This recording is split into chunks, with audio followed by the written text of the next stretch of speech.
when it comes to the Irish ethos, one of the things that I think is evident that you guys are very much into music, especially live music. Why do you think is Yeah. that? Why do you think there is this uh, inclination from Irish people towards songs Um, and singing and all that? I think it's pretty easy because we're an island nation on the edge of Europe. And when you're an island, you're isolated. And when you're isolated, you have to make your own entertainment.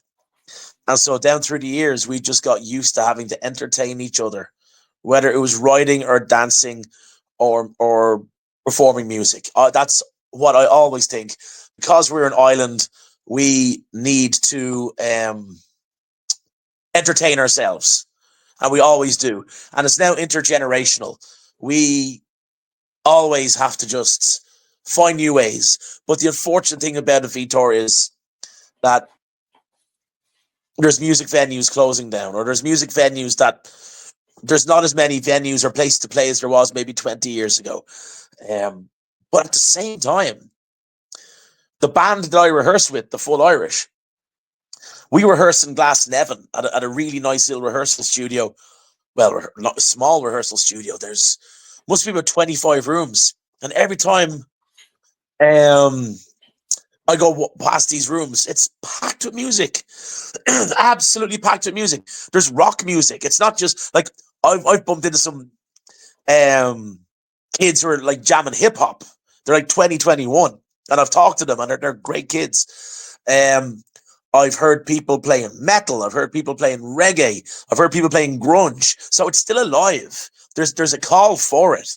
And it's actually more difficult in the last few months to book a studio in this rehearsal place because I don't know, is there more music projects going? Are people? I actually think a lot of it at the moment has to do with maybe Oasis coming back, and some younger kids are like, wait a minute, a guitar?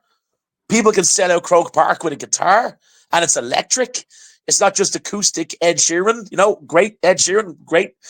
But maybe kids are looking and saying, whoa. So to go back to your original question, that's why I think isolation, being an island, and I think there's a good demand for music now. I think it's thriving, but we need to give people more places to play. Yeah, 100%.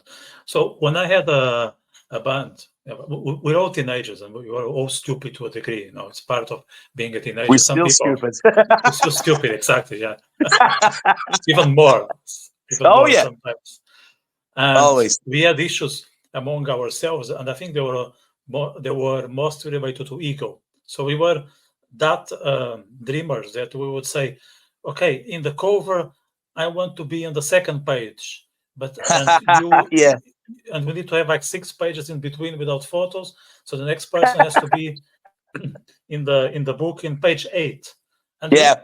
we haven't really finished a song. We were already thinking about the CD and all that.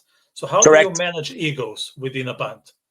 Well, first of all, what you just said there, that's exactly what we did. What you were talking about.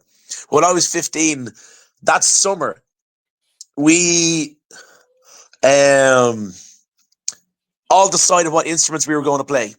And we used to draw pictures of us on stage. So we were a band 6 months before we got our instruments. I remember a month before we all got our instruments at Christmas. Like we all said, right, at Christmas, we're all going to get a guitar. I'm the drummer. Okay, I'm the drummer. The month beforehand, we were sitting around my house, me and my friends, and we put on the album Evil Empire by Rage Against the Machine. And they have a song called People of the Sun. And the guys who were all going to be in the band, we were all miming to the song. We had no instruments, but some of the guys were pretending they were playing guitar and they were headbanging. I had no drums, but I was playing air drums. And I always remember thinking back to when I was a kid, thinking that was one of the coolest, most innocent times. I'm so lucky to count myself that I had people around me that wanted to do these kind of things, explore music together, be stupid together. I'm so glad I wasn't sitting around on a wall just being an absolute pain in the ass,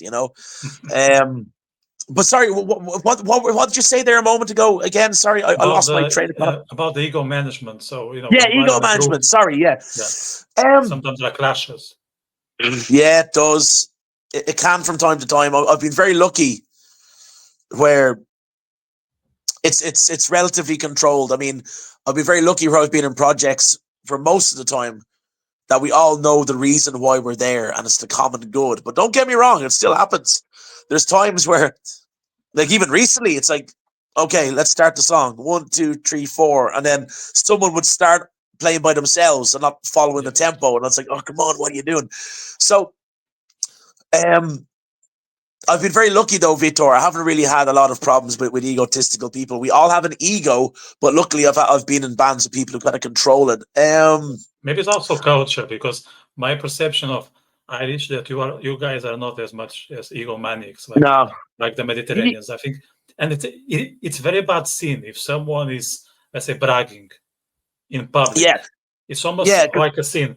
Where there's like in countries like Portugal, Spain, and Italy, if you can afford to brag, then you have the license. Let's say if you make it, if you are successful, then they will allow you to be like a Cristiano Ronaldo, if you know what I mean. Yeah. I think in Ireland it's a bit different. It's very different. Yeah, you're right. I think it could be a cultural thing as well. You're not allowed to have an attitude really in Ireland, like, because people will just call you out on your crap and say, just shut up or just go away. Really, like, we just don't tolerate BS. Really, we don't tolerate nonsense. Sure, there's egotistical people in Ireland, and sometimes we hold it inside. But most of the time, a lot of people don't get away with it. And as I said, I've been very lucky. Sure, we all have egos. I've played on stages hundreds of times. I've seen my best friends shredding guitar solos, literally sliding on their knees onto the dance floor to impress a girl that is at the concert. That happened. I've humbled off stage into the crowd. I've jumped over drum kits. I've smashed cymbals all over the stage. But it's all about an act rather than an ego. It's all about having a bit of fun, like an extension of that.